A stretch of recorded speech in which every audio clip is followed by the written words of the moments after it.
when you study the history of humanity, child sacrifice, and not just unborn children, born children, Right. has been the status quo. I mean, it has existed prolifically in every single culture that's ever existed. Mm-hmm.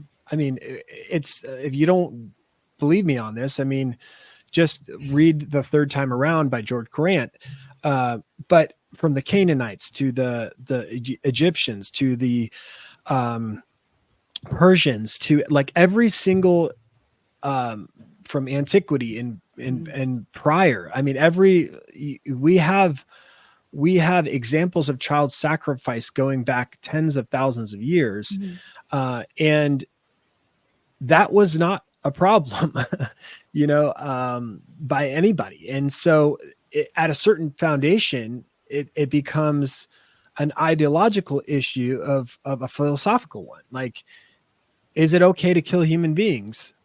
And you either have two worldviews. Like, one, you have a lawgiver that by which you can actually know and obtain objective morality, that we have a law that's written in stone that says it's never okay to do X, Y, Z, right? We have 10 commandments, the governing principles.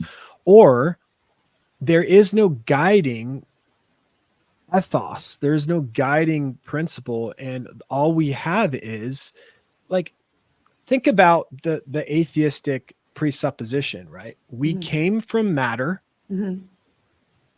and unguided processes of matter in motion give rise to uniformity. And then morality is a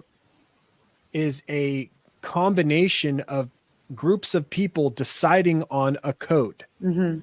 So, people in Papua New Guinea decide what's best for them. That was a culture, and our society determines what's best for us.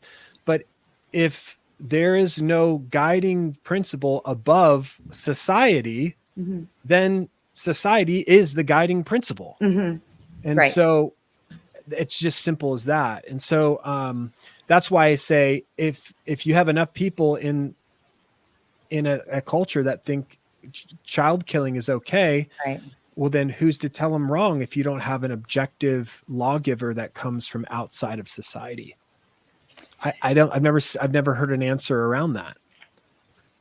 No, I totally, I hear what you're saying. I totally agree with you. I just had never thought of, you think that, as a lawyer, you think that these things are just laws and they're put there and they're brought by a committee. We now know I know the legislative process. I'm sure you know it, very familiar with it as well. So there's this whole process, but again, at its very root, it is exactly what you were just describing. In all, I mean, we've talked about decades, centuries worth of history and information.